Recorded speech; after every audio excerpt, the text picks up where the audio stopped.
Hey Joel, how are you, man? Patrick, good. How you doing? Good. I'm gonna hit you with a question right out of my brain to start, which is, and I think you're gonna have an excellent opinion on this.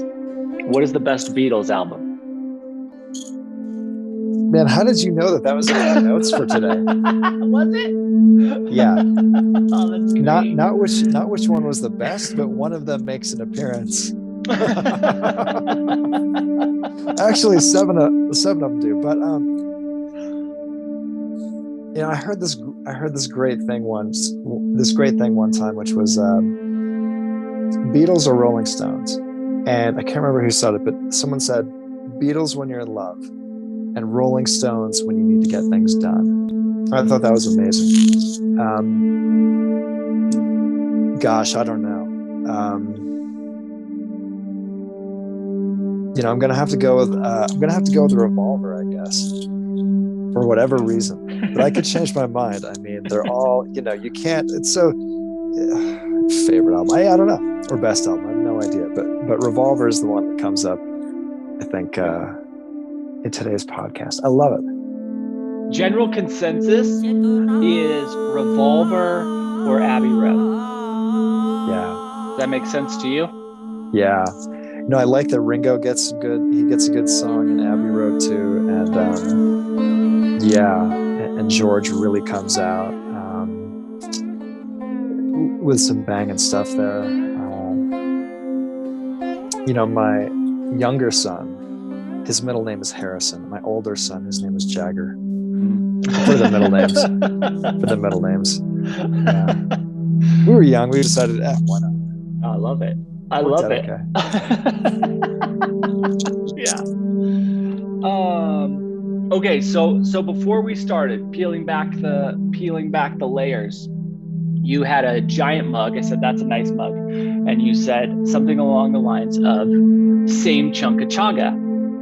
And then I foolishly asked you how many times you use a chunk of chaga. And you told me, why are we doing this now?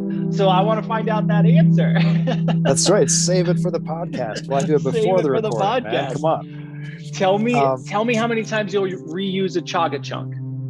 Because it's your stuff. So, and what the stuff that, what you sent me, the outer rind of it, the outer surface is just so thick and dark and rich with betulinic acid and whatever other, or melanin, whatever fun stuff it's got. For sure. Lots of melanin. Yeah. So it just, a chunk that big. I mean, some people I think would be tempted to, like myself included, to break it up into smaller pieces. Yeah. But instead, my process is, for the first time, you want to go lower temp. So bring water to a low boil, throw it in there, turn the heat off, and let it simmer, and then drink that later once it's cooled down a bit. But then after that, take the chunk out for the next day, bring the water to a boil, throw the chunk in there, let it boil for a minute or two, then turn the heat off. And with every day, I'll continue to increase the time that it's boiling, and I will use it basically until there's no rule of thumb there except the color of the tea that's made. Once I feel like that's exhausted, then it's time to toss it out into the yard or the garden or what have you. Yeah. Don't throw it in the trash. That's just a darn shame. I mean, for sure. Right? Tigers. If you don't know what the tiger reference is, go back to the prior episode because it won't be explained here. But that being said, the chunk of your Siberian chaga that I'm using now, it's been a week or more, and it just is so rich still. And some people will do the perpetual low simmer as well, and in like a crock pot. That's a great way to go. But right now I'm just experimenting with, like, well, how many times can I just bring this to a boil for a few minutes, and it just keeps on giving up more and more good stuff. Yeah. So I'm not tired of it yet. I love that. That makes a ton of sense to me. You can really visually see what is being offered from chaga in a tea, so that it makes sense to keep using that until you can't visually see it anymore. So the structure of chaga, and I don't know how much you know about this. I know essentially nothing, but I do know that the outer layer, and actually we did a little text exchange about this. So the outer layer develops that dark like crust to it. It's almost like a bark component to it that I assume is part of just like a stress response. And one of the pieces that I found had these borer holes in it, and you noted that inside the borer holes, that same crust had developed. And I thought that exact same thing. I thought it was really interesting. Can you tell me the biggest difference between the like inner body, I guess the inner fruit body, and that outer crust? Do you know? No, I would assume it's, I mean, the only thing we can really safely assume is that melanin content, right? Because it's Yeah, so much darker. so much But other darker. than that, I don't know. I mean, it is kind of a magical substance, chaga. I mean, it's taking like birch. Birch is a pretty medicinal tree as it is, and Right. people will drink birch water. It has all sorts of interesting compounds in the living layers of that tree and in the bark. And so chaga is essentially a parasite of that birch tree, and so it's Right. sucking all of the good stuff out of that birch tree, and then through some alchemical process it's making it even better, like it's Yeah. adding even more stuff to it, right? So that's awesome. Yeah. Chaga is very alien in its physical structure. It like has a remarkable ability to feel kind of quirky, like it has a cork like quality to it, but it's also like remarkably hard. Like the especially the outer layer of chaga is generally just like very very tactily hard and abrasive. um it really does feel like an alien thing when you pick up a chunk of chaga. It will it I mean, it's used for like keeping a live ember as well, right? Hmm. So scratch what I said before about chucking it out into the yard, like break it up a little bit, dehydrate it, and then play around with it. Just you put a flame to it and you watch it, and it will just continue. You can blow that flame out, but it will just continue to smoke, and that ember will just Wow. run right through it. It's pretty cool stuff. I've never done that, but I'm definitely going to now. I'm pretty excited to try that out. Is Yeah, I think it's anybody been used traditionally for that's those that's what purposes. do you think, like I could see fire carrying for sure. Do you Yeah, think there's any culture, do you know of any culture that has used it as an incense in that way? no idea. I'm No idea. I know it was eaten a lot. I mean, in Siberia, that Yeah. you cook it long enough, you break it down enough, you can sort of eat it. And Yeah. so it was used in stews, I believe, in different food Yeah. preparations by traditional people in Siberia. So That is one of my favorite ways to do chaga is in soups. Using the water as like a broth base, but also taking some chaga grind and just getting a little grit to your soup. there you go. Yeah, I mean, you definitely want it's like not a bad idea to have a little fat in your system or with your chaga, because I'm sure it's got some stuff in there that enjoys a little fat for absorption. It's got Yeah. all those different oh gosh, what does it have? It's got a bunch of the healing sugars, right? The polysaccharides. I think it's got some different like hormones as well, some sterols or something. And I believe those may tend to be more fat soluble. So if you can get it, with some food in your stomach while you're drinking the tea or whatever, probably not a bad call. Heck yeah. All right. So from one mushroom to the next, how do you feel about starting kind of where we started last week, but picking up on the adventure of finding, identifying, and discovering a brand new mushroom species? Ooh, yeah, we can do that. I think we'd also talked about the covering the different experiences we'd had Yeah, as well, for right? sure. You want to start with All that stuff. experiences? I think probably just because it's more for me, it's more chronological, I guess, Yeah. in a way. Yeah, that makes Um, sense. but we can cover whatever. It's I don't know. We were in an interesting space last time, having this contrast between what the heck is meditation? What are these strange other mind spaces that Yeah. people explore? Um, we can get into we can get into all of that. It's interesting. I'm not sure if you have this sense as well, but something always wants me to not talk about this in a way. Like it Mm. seems so um, kind of private. It seems just silly when people talk about it in a way. And so it's Yeah. funny that I'm doing it, but maybe it's just a distraction from all the current events and everything. I feel like we're in the holiday, it's around Christmas right now. We're in the holiday season. And I think sometimes your mind needs a holiday of its own, a vacation from, from all of paying attention to all of the needs, of your life and the concerns of the world and all of that. And Yeah. it seems like to maintain some kind of balance in your life, you have to go into brief periods of imbalance or of some otherworldly kind of experience, I suppose. Yeah. It's an interesting, I mean, so we are recording this one day after the winter solstice, right? So the second shortest day of the year. Um, and there's something energetically to those like big transitional moments too, right? Like we are now on a planet that is starting to tilt back in the other direction, and we have to recognize in some way that we are like impacted by the fact that we're on this giant rock that is moving, like pushing us closer to the sun, taking us further away from the sun. um and just how that energetic experience must interact with us.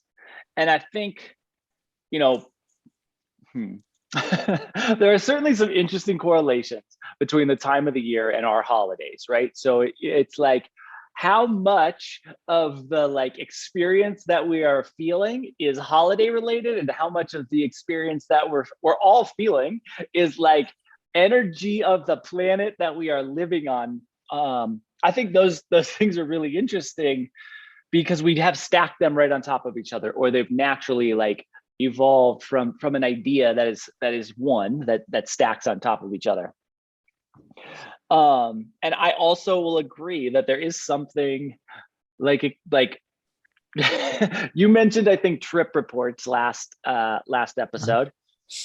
And there's definitely lots of people who are willing to share their experiences on mind altering substances of all sorts, but I've very rarely talked about my experience as well. it it seems it seems profane. It's funny. It's this balance again of this of like it's this balance of the sacred and the profane, right?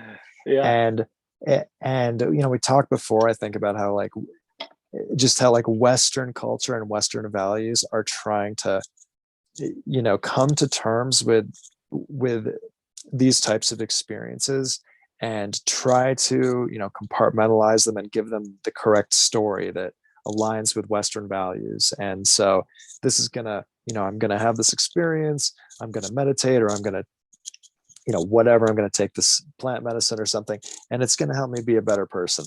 It'll help me fix my issues with my childhood or whatever, or it'll help me be more productive if I take just a little bit, just like all those cool kids in Silicon Valley do. So, um, so, but like you say, we're on this planet in space, and yet we scarcely realize any of that, and we scarcely make contact with like the stars, like our ancestors really did. They had Yeah. they had some knowledge about alignments that I just don't think hardly any of us understand anymore. I certainly don't, because they had no Netflix to distract them. They had no streetlights to obscure the sky. So Yeah. So they really had figured some stuff out. And so here we are, and there's this rift between the profane, just the everyday, and the sacred, and we hardly ever make contact with that. And yeah, it is silly as hell to talk about it. So we'll do it. We'll do it. So yeah, so so the school I went to. So I told you a little bit before about like formative years and like what these sort of hints, Yeah. um, and that sort of brought me into awareness of these different plants, these different fungi out there. And it turns out the school that I went to has like turned out more alumni that have discovered psilocybin mushroom species than any other school, because of its geography, because Yeah. of where it is. It's in the Northwest, it's in Washington State, and because it just was such a hippie college, and there were these people there that that wanted to explore that space and have a better understanding of these organisms, but do it in a scholarly way as well, right? Get published and discover new species. And so I didn't really know that at the time, but I thought that was a pretty interesting thing. And so I attended that school, but then didn't discover a mushroom in the Northwest, right? I had to go Right. to the Southwest to find that thing. But at the time, it was in the late 90s, and mid to late 90s, whatever. And Paul Stament's book, Psilocybin Mushrooms of the World, had just come out. And so that was like a mind-blowing thing at the time, because here's the first accessible book that had been published in a long time, and it had more color pictures of more species than anything else out there. And so that just blew the minds of me and all the other kids that were really into this stuff, and just trying to find them, trying to learn more. And the school was also interesting because it was one of the very few schools. This is the Evergreen State College, one of the very few schools that also had a copy of Gordon Wasson's 2-volume book, Mushrooms, Russia, and History, in the rare book room of the library. And so to be able, and they had a few other rare titles of his as well, and some other ethnobotany books by Richard Evan Schultes, and just some great stuff that touched on different psychedelics, and their impact on culture historically. So to be surrounded by that was amazing. But then also, since Paul Stamets lives in the area there, I remember hearing, it was right after Halloween. I think it was day of Halloween, actually. Someone was down on the organic farm on the campus. The campus is a 1,000-acre forested campus. And so that's really where I learned to hunt mushrooms and identify so many, just hundreds of different species of all different types, poisonous, edible, whatever. But anyways, apparently Paul, at least used to, don't know if he still does this, visit the school, sporadically. And this time, I guess he did it on Halloween with a cardboard box filled with magic mushrooms. And it was filled with a new species that he had recently published. And it was like, it's called Psilocybe azurescens.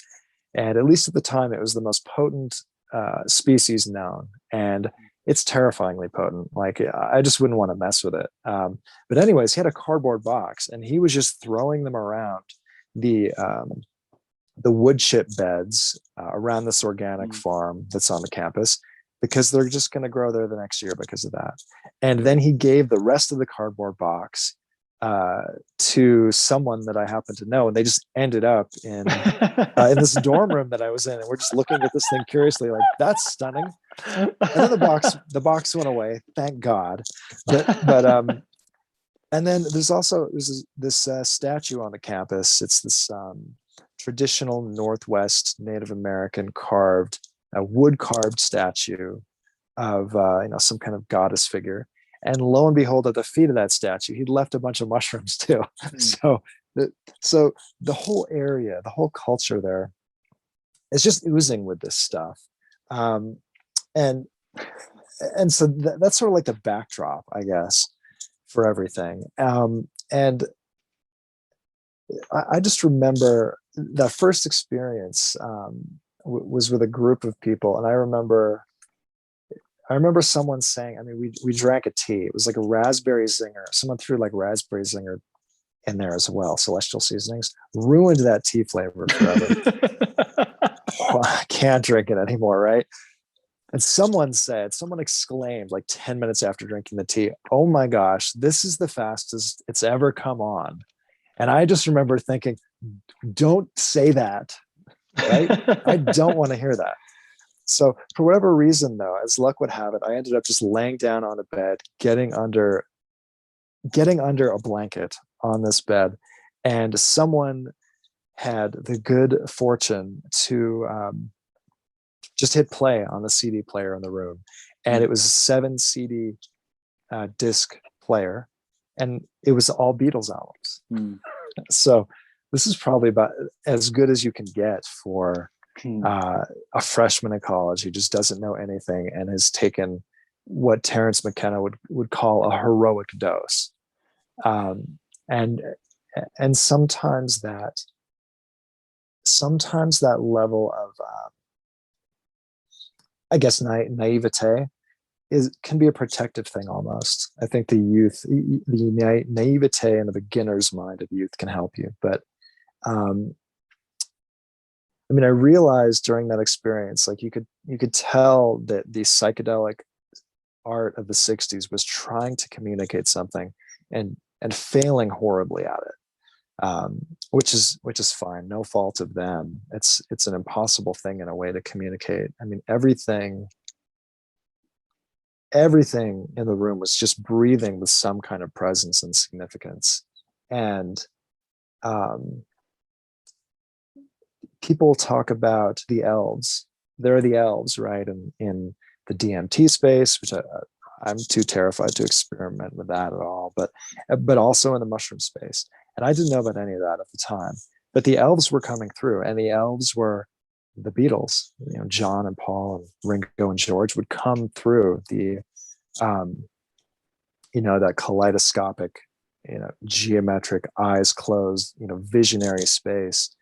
And they would come through and get into my field of view, and they would be singing the songs to me. And the real thing, though, that I take away from that experience was 100% conviction that the afterlife existed, 100% conviction that the soul was durable and that it would not go away, and that aperture of consciousness would never close in a way. That was the just like really strongly felt gnosis that was there. And that also that I always wanted to be in that space. It was so strange. It was total safety, even though it was just it was so powerful. There was no chance for the ego to fight back. But I do remember feeling like, oh my God, if the music ever stops, it's going to be a catastrophe. If the Beatles ever stop playing, so thank God it was a 7 CD changer and it just kept going. But and then back to so that was a very strange thing. And then to take it back to close that loop on the favorite Beatles album, I had like the very strange fortune. So all the albums that I listened to were records for the Beatles, but then this is the first time I'd really heard them on CD. And there's a difference between the songs on the mono version of Revolver and on the CD. And the version of Revolver I have, the record, does not have the John Lennon song "I'm Only Sleeping." And so I heard that song for the first time, just like peaking at a total peak experience. And that was the strangest thing. So I rarely listen to that song now, and I try to save it, because when I do listen to it, it will just take me back to that space so cleanly. It just, a little bit, right? And it was a bizarre thing. So I don't know. So that was the first real experience I had that it's beyond all the descriptions, right? Like I'd mentioned before, I'd read the classic descriptions. I'd read the descriptions from Huxley and from Gordon Wasson and Timothy Leary and you know, Richard Alpert / Ram Dass. Read all that stuff, and my God, they were right. But also, it was so obvious that when they said, "Well, you can't describe the thing," they were so correct. And even today, I know that whatever description I could come up with is just so inadequate. It's like that for everything. Now, how would you describe being in love? Right? It's the same thing in a way, except it's just so darn alien to everyday experience. Yeah. What? So on the visual component, then we can circle back to the like feeling sensation. But on the visual component, why do you think there is so much kind of carryover of geometry, right? Like the very geometric visual component of psychedelic anythings almost. Anything that resonates as to why that is? Well, here, yeah, a couple things. If this is a really interesting experiment that people can do, you can. If I remember being in a sometime in college, being in a room with just a popcorn kind of textured ceiling, and there's a single light bulb, single light fixture in the middle of the ceiling. So you have this random texture, but if you're staring up at that light on, maybe if you just relax. I haven't done that in a long time, but certainly if you have some kind of low dosage of psilocybin in your system, maybe if you just totally relax on the match, you can do this too. But you will see a spiral pattern start to form in that texture, and the reason why you're seeing that is because what you're seeing is an artifact of your own body. You're seeing the arrangement of the cells on your retina, on the back of your eye, because it's like the pattern of sunflower seeds in the sunflower. It's it's a Fibonacci spiral kind of arrangement, and it turns out that's like a very efficient packing type of pattern. And so if you're staring up at just a random textured surface with a central light source, and you see all these little shadows formed from that, you can see these spirals, and you're just seeing an artifact of your own body. And that's an incredible thing. But that really doesn't get at your question about the geometry. I mean, what I think is so interesting about that is that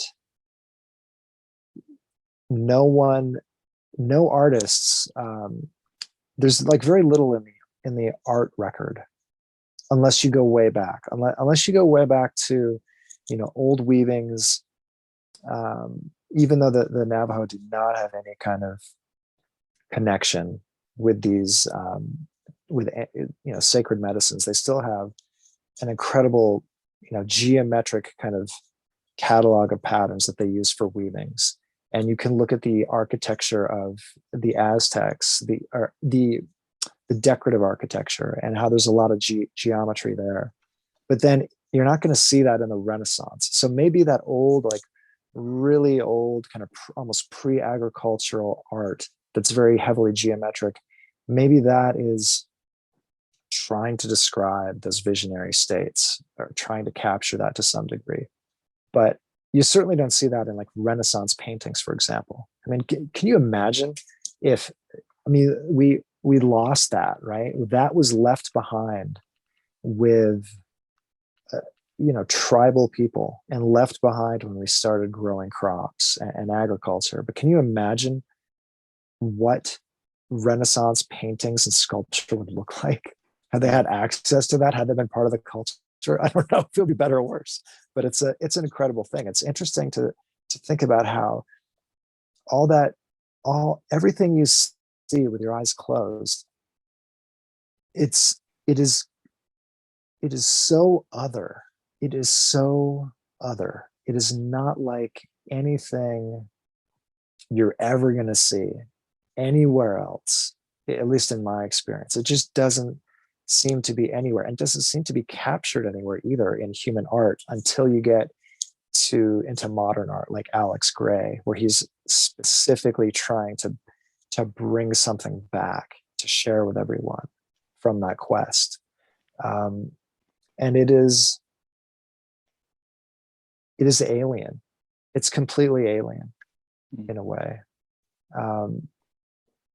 The thing that people will tell you that I can't even believe it now, and you don't believe it. I remember hearing this and not believing it until I'd had the experience, was that especially with psilocybin, maybe with other things too, there is an intelligence in there that you contact that is not you, and it's not a part of you. It really feels like you are contacting something else that is very alien. Sometimes it presents as like almost an insectoid kind of energy. Sometimes it's very elven, but it feels like it is not a part of you, and it's trying to communicate with you. And that sounds like something only a crazy person would say. And I can't believe I'm saying this out loud now, right? But it's there, and it's there for anyone who wants to and is brave enough to be open to that. And I don't even know if I'm brave enough to be open to that now, in a way. But and so that's why I think that these comparisons, like people are always trying to compare, well, meditation and psychedelics. It's like, no, they're two totally different things, because there's no Alex Gray of meditation. It's different. It's a totally different thing. And you can't really say one is, I don't know, better than the other. That's a silly thing. I don't know. I don't know what to make of any of it, really. It seems to me like a fundamental mystery of existence that everyone should at least be aware of, and then they can decide for themselves if they'd like to try to grapple with that or not. And you're probably not going to get any answers out of that space, but it's there. So I think an answer, at least, that you said you felt certainty and safety.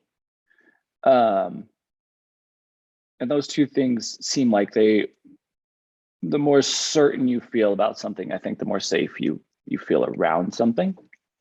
So those two ideas to me really stack on top of each other. Did the sensation of certainty stay with you? Yeah, for a while, right? I talked before about how those visions, all of that runs through your hands, runs through your fingers like water, and you can't hold on to it. And then you had mentioned how with meditation, the learnings or the feelings or the sensation is persistent. And I guess there is some kind of persistence there, if you want there to be, I guess, with that psychedelic experience.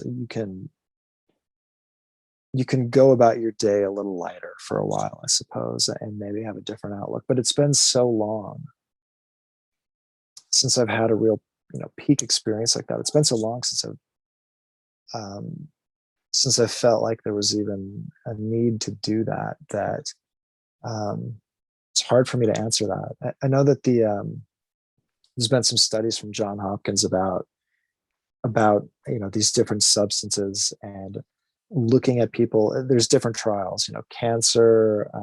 There was one with stage 4 cancer patients, and addressing their anxiety and fear about their own mortality. There have been other ones, I think maybe around depression, anxiety, whatever. And they would follow up with the participants in the trial and also with their friends and family members and ask how they're doing. And what they found with these surveys is that follow up 6 months later, maybe even 12 months later. I'm not sure how long they kept that study going, but uh, people seem to live better lives. They, at least emotionally, they seem to be better connected. Maybe they seem to be, adopting a little more responsibility in their lives. Like if you can really feel the impact of some of the more selfish aspects of your behavior, maybe you're in contact with more empathy for yourself and for others. And anyways, I guess that these studies show that people were better after these experiences. Yeah, pretty Pretty interesting. consistently. Pretty interesting. So there's some fringe ideas out there, right? But there's enough of them that they you can know about them, that mushrooms are like an alien substance, because they do have an interesting. They're pretty far away from plants. Like we're closer to mushrooms by a significant margin than we are to plant structure. Does that,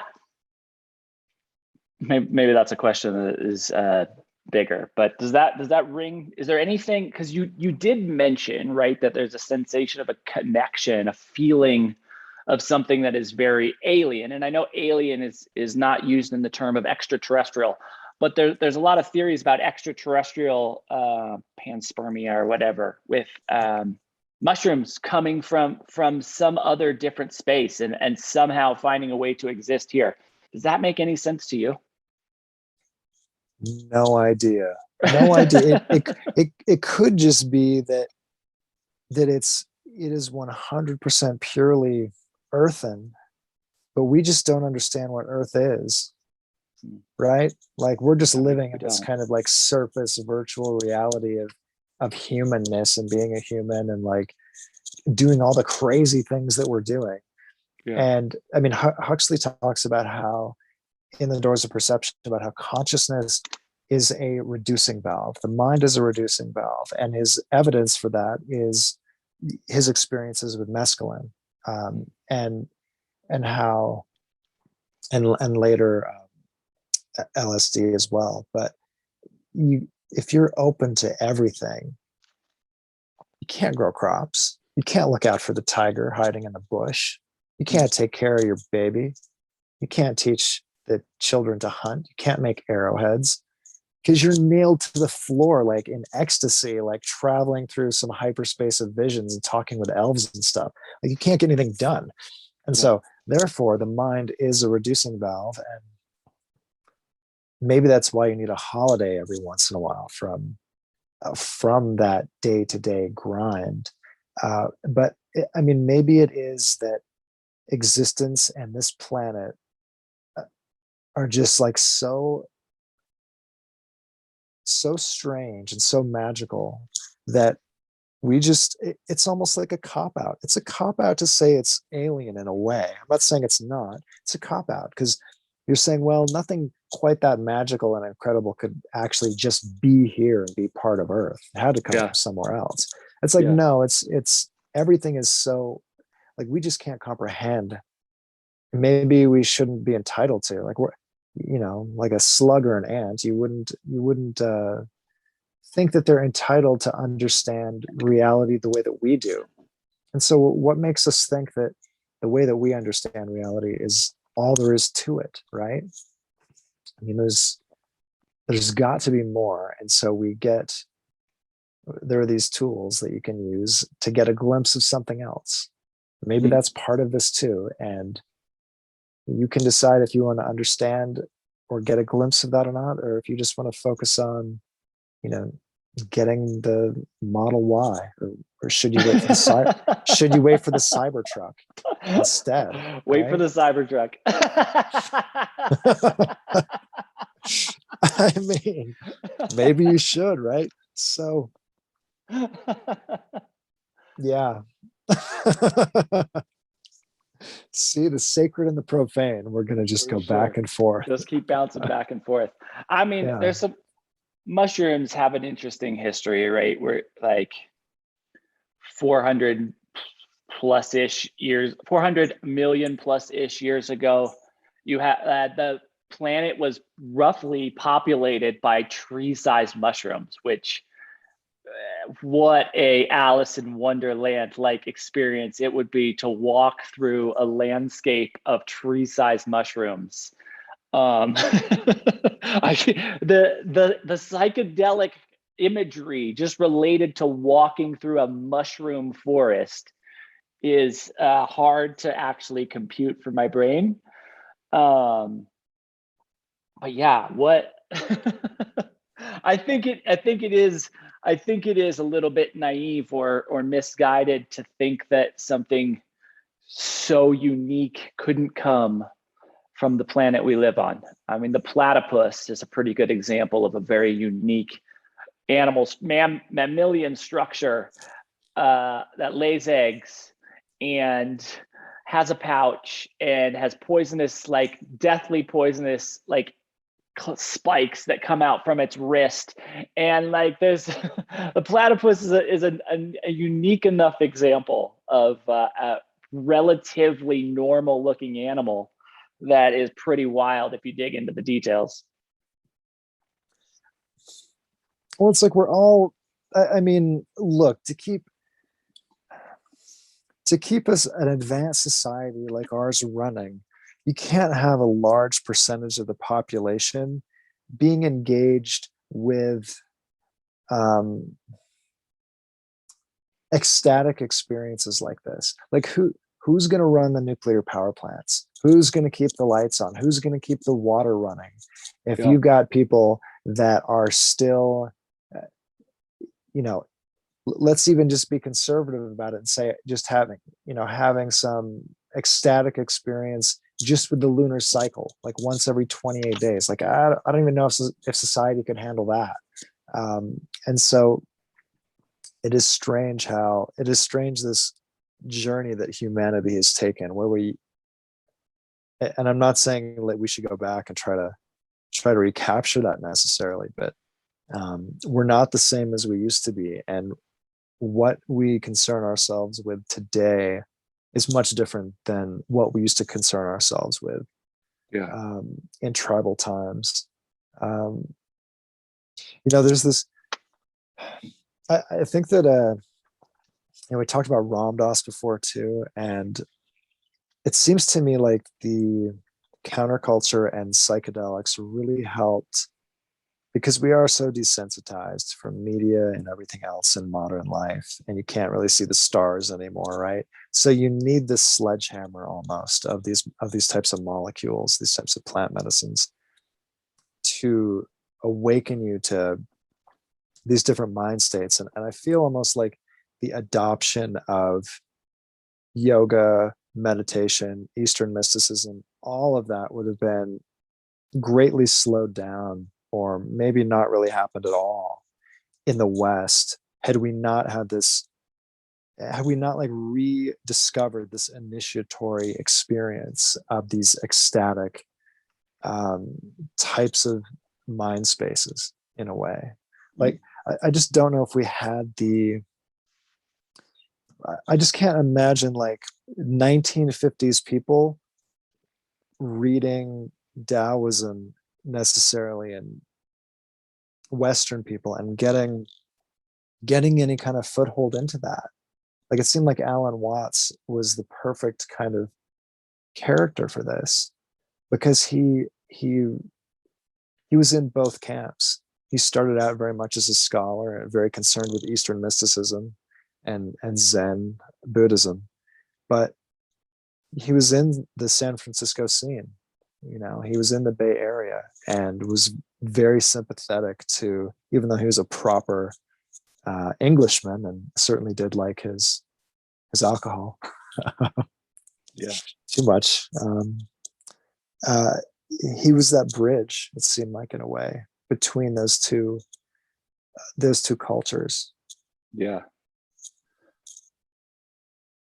I mean, I it's a hard to imagine a construct of 50s society that is, it's interesting. Okay, so I think if you take that, like that freeze frame of the 50s, and you insert some type of ecstatic joyfulness into society and culture, it is a hard paradigm, but we probably got a pretty good example of it. Like 1967 to 1972 is kind of what happened. Yeah. We kind of know what happened. What a mess. but fascinating too, and it created amazing music and art, and seemed to be a necessary thing. What is the thing about that specific window that makes you feel like what a mess? What is the initial response from what a mess come from? Maybe just jealousy. No, I don't know. It was a mess because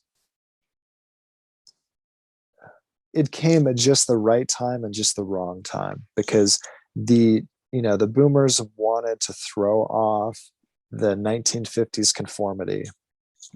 And at first was like, well, okay, yeah, Buddy Holly, okay, Elvis, yeah, fine, we can live with this.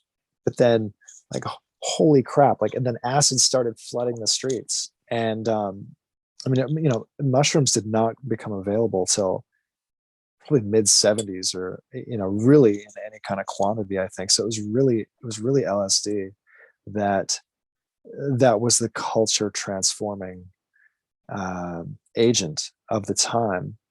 But you're giving a bunch of people this tool with no instructions and no container for it, because we had created such a stable and sterile culture of the 1950s. And so you give these kids this new substance and this new experience that their parents cannot relate to at all, and their parents are afraid of, afraid of. I mean, they were concerned with, like, defeating the Nazis and stuff, and then and creating white picket fences and stability and cohesion, cultural cohesion, and following authority, and building something together communally. And then here you have the exact opposite of that. You have this very kind of individualistic, selfish, at times, introspection. And it went wrong for a lot of people, I suppose. It made some great music too. But there is some, but they were kids, and so they were protected to some degree, I suppose, by what they were playing with. But it seems like there is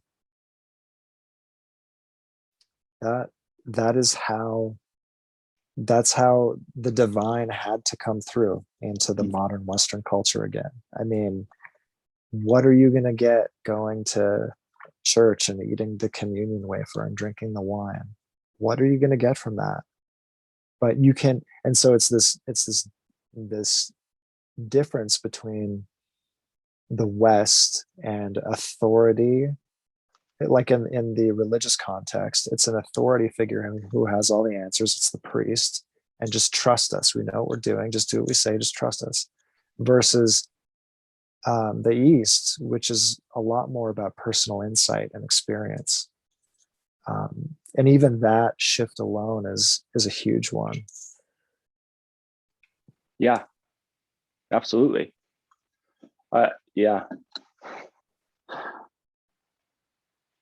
I want to touch on one thing was we talk about societies, because I think I heard you say the Navajo had no relationship to psychedelics. Is that true?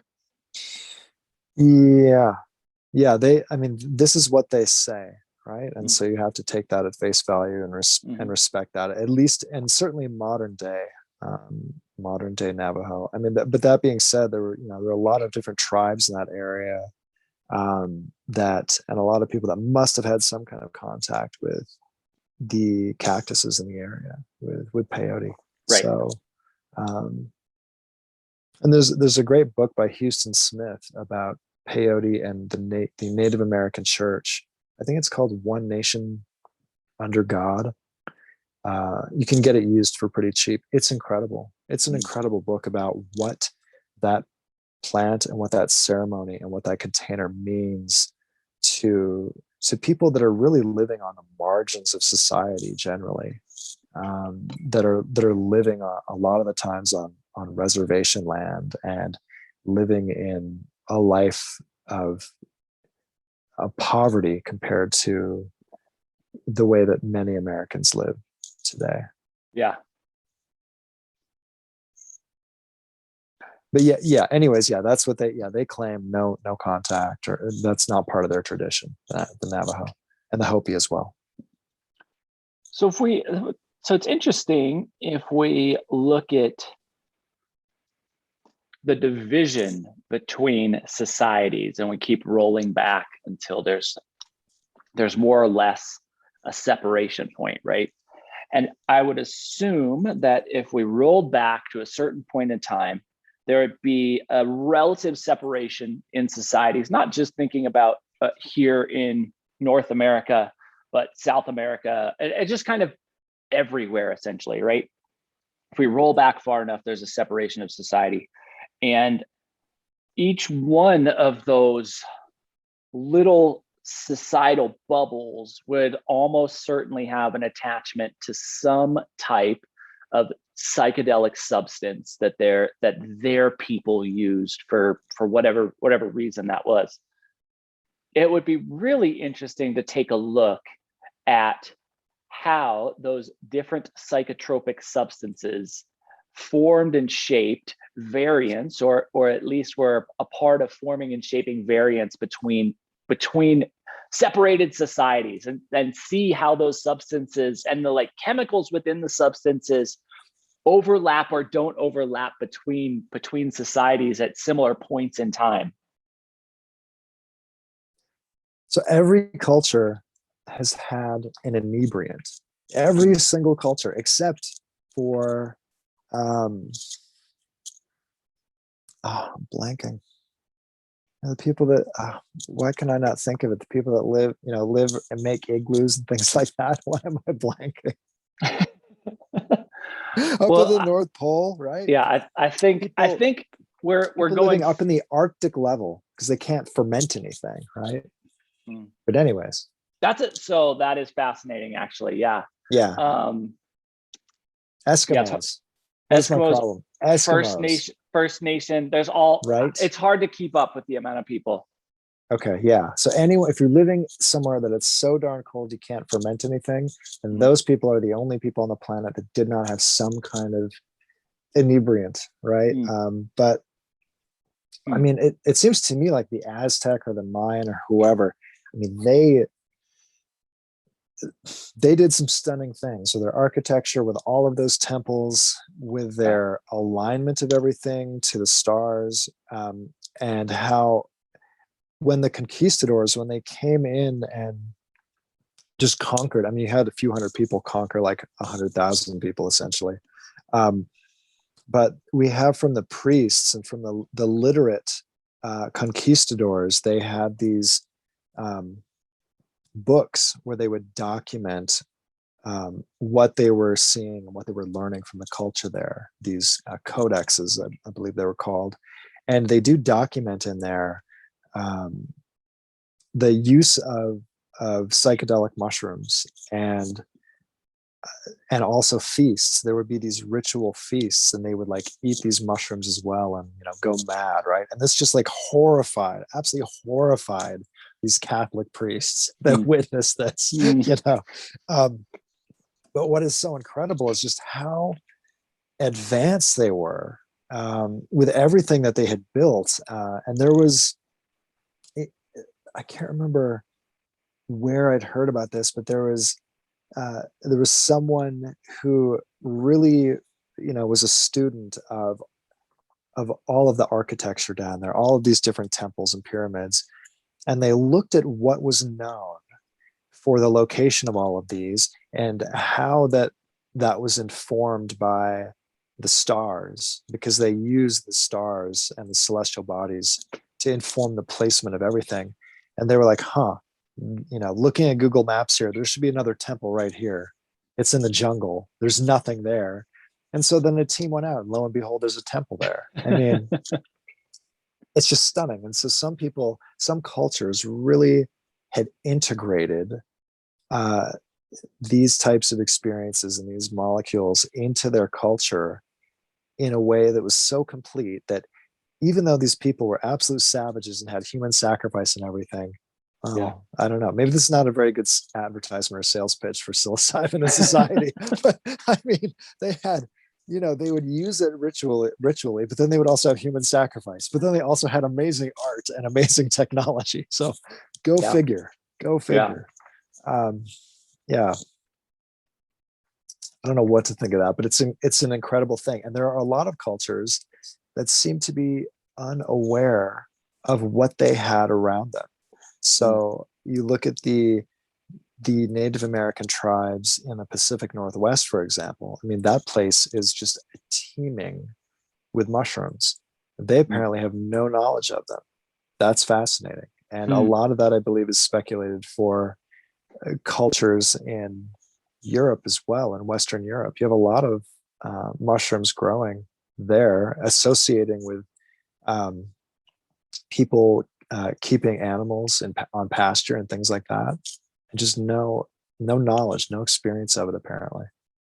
So who the heck knows what draws some cultures towards that, and other cultures just tend to ignore those realms, I guess, or maybe seek out a different doorway in. Yeah. That I think it takes an awful lot of research, but someone's got to do that work. Somebody out there do the work of really separating and identifying cultures based upon substance used, and let's see what those similarities and differences are. I'm sure someone's done it. I mean, but what it all, I suppose it all just comes back to our need to want to understand things. Yeah. We do have an inherent want for certainty and safety, I think.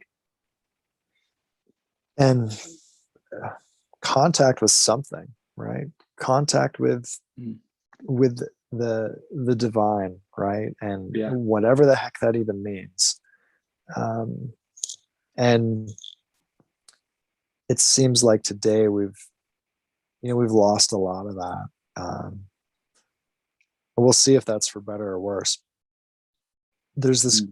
I've been waiting to find a place to put this line and this story from Zhuangzi in here. I think that's how you pronounce his name, or Zhuangzi.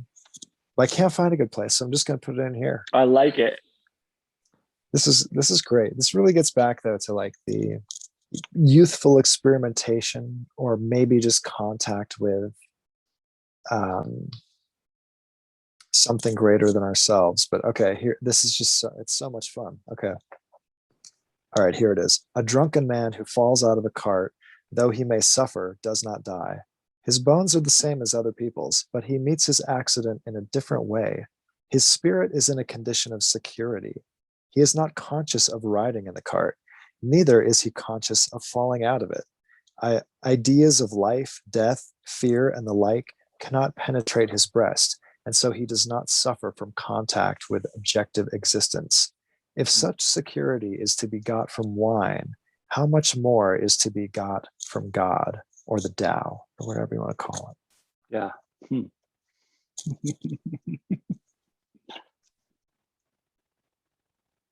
Certainly more.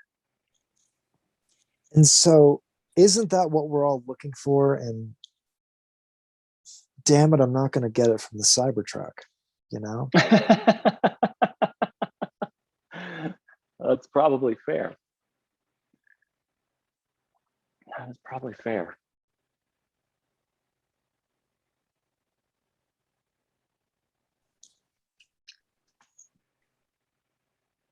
Does that mean that the Cybertruck is letting us down?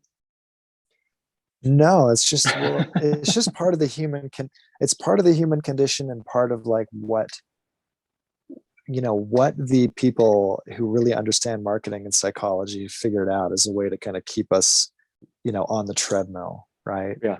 That you think, and I go through this with my kids too. It's like, oh, and even myself, it's like, well, I want this thing. Well, it's like, you just think about it for a minute. Is that gonna do something? Is that gonna fix it? Is that gonna fill the void? Yeah. I think that's very fair. The answer 100% of the time is no.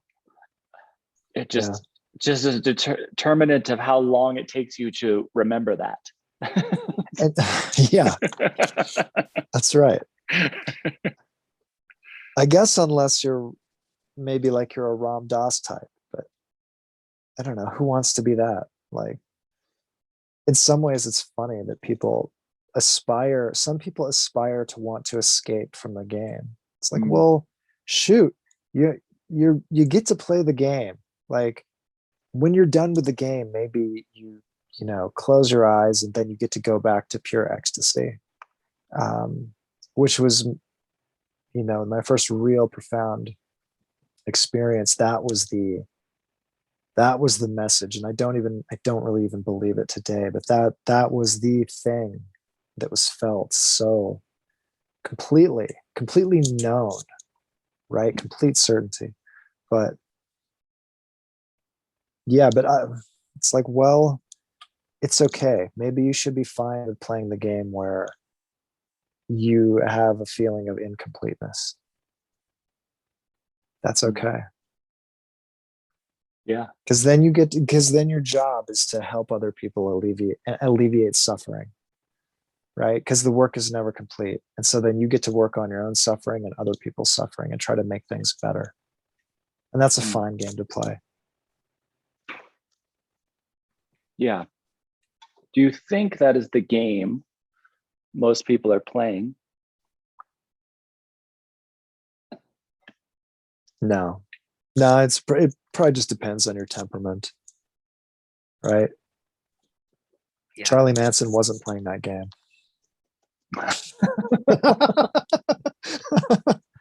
That's probably true. Probably true. He's playing something. Yeah. Totally selfish game, right? Yeah. But it seems like that's the game to play. It's definitely a game that makes the human experience more enjoyable for everyone. Be better if everyone was playing that game. Yeah, because then you really get to realize, like, well, okay, it's hard to make things better. It's hard to make an improvement. But then over time, as you keep working on it, you get to see some progress.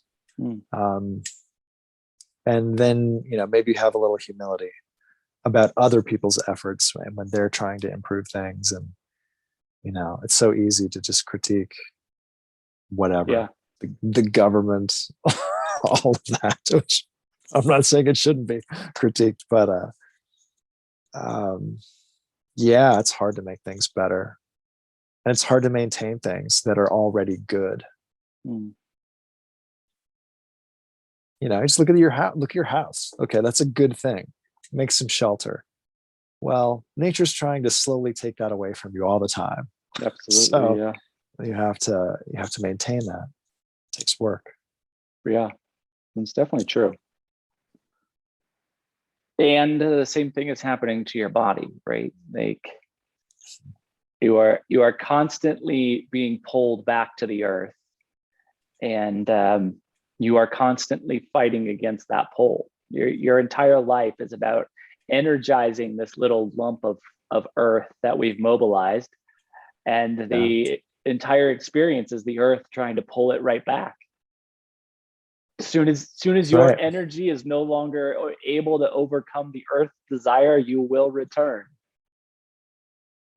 And yeah, I think it was Alan Watts talking about, watching films of lions or tigers overtaking an antelope, and how, if viewed from a certain way, the antelope is freely giving itself to the predator.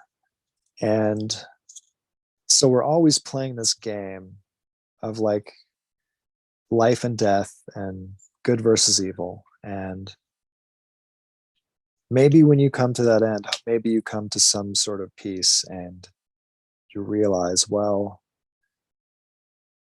it's okay. I'll just take a well-deserved rest now. I've done my work. Yeah. Yeah. I think there is something to the end of old age generally that has that same energy, right? It's like, you communicate with elderly people, and they all seem to have a very similar experience, which is it's coming and it's kind of welcome. It's kind of looking forward to that opportunity for the rest. Mm-hmm. Now Huxley, I think maybe I've mentioned this before, but Aldous Huxley, he did work up until the very end. So he's on his deathbed and he writes a note to his wife, Laura. And the note is basically shorthand for, give me so many micrograms of LSD intramuscularly, because he had read so much about the Bardo realms and the Tibetan Book of the Dead that he wanted. I mean, you get so many days on this planet, and you get to try different things. You only get one shot at death, in a way, or at least in this incarnation, you get one shot at it. It's a rare thing. And so he went all the way with his life and decided, well, I'm going to try to cleanly get through the Bardo realm by tripping on acid as I die, right? And that's a profane way to say it, right? But that's what he had his wife do. This was he died on the same day that JFK was assassinated. This was like before that, and that was the end. That day was the symbolic end of one generational cycle and moving into the next cycle. It was the end of the 1950s, that day when JFK was shot. And so Huxley's getaway car, he tried to escape basically and get through that Bardo realm that the Tibetan Book of the Dead had described, so that he could have a very clean transition. And in some ways, I don't think that's necessary at all. But God, I love that he did that.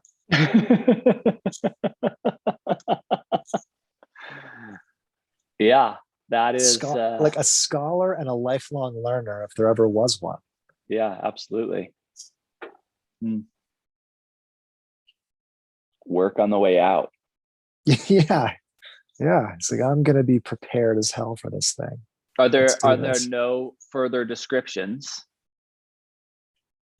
of his end time? Did he share any last words? I don't know. I mean, there's probably something from Laura Huxley about that. I'm sure there's a book of hers, like an autobiography or something, where she describes it, but I don't know. I think his last book that he wrote was a book called Island, and it was really his vision of what a utopia would look like. And it had to do with, a different way of educating people, a different relation to plant medicines. It's interesting how he went from a very cynical Brave New World with Soma. That was the drug in there, which was a gram is better than a damn.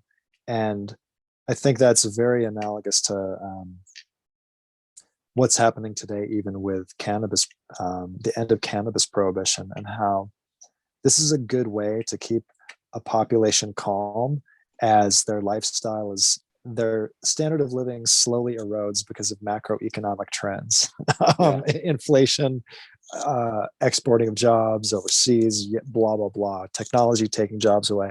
So, but anyways, he went from this very kind of cynical and cautionary tale of Brave New World and people, a society, a dystopian society where people have no agency, they have no control, and they have no meaning, and they have no free thought, to this book Island, his final book, where it really is about it's him, kind of scoping out what a utopia would be like in his estimation. And so he's a deep thinker. It's probably worth, I haven't read that book in a long time, but it's probably a book that people should visit if they're interested in maybe what a better society could look like. Don't expect your elected representatives to read it anytime soon. Yeah, that I'm sure is true. Okay. We are we failing again, Patrick, and keeping it non-tangential? I think we've done an interesting hour plus here. Should we save the discovery for another episode? I think so. And we're building this up. It's probably going to be pretty darn mundane. So yeah, we'll do a third one. We'll talk about that, and then who knows what else. So yeah. Cool. That'll be good. Yeah, I love it. Any final encapsulations of today's experience? No. I don't know. What are your thoughts? I think there's something to the exploration of certainty and safety. Those two concepts are definitely very impactful, I think, on the human experience. And I think your finding of those two elements within the mushroom experience are something to be thought about for sure. Certainty and safety, and then the yin to that yang would be freedom. Right? It seems like there's always a balance there in society of safety versus freedom. But yeah, there we did it. I did something that I didn't think I would ever do, right? Because we talked about that at the top of the hour. It's like, well, why even talk about this stuff? It seems like it's a secret for a reason. But then again, only people who've made it quite a few steps down the invisible path with us are going to listen into this. So it still is a secret. It's still a secret. Yeah, it's a close-knit group of invisible pathers. Rad. I think this was a fun one. Yeah. And we'll be back in 10 days. Tell me, would I interrupt? Let's do it. Now, people should let us know where else we should explore on the invisible path. We've gone to some strange places, very different, we've gone all over the place. Where should we go next? What is it that people need? Yeah. What do they need? What do they want? Yeah. Let us know. Help us. Where does this path unfold? And what is the next direction of the paths unfolding? Yeah. We're going to find out one way or the other. It's going to happen. Yeah. One foot in front of the other. That's what we'll do. All right, Joel. Thanks, Ben. Thank you.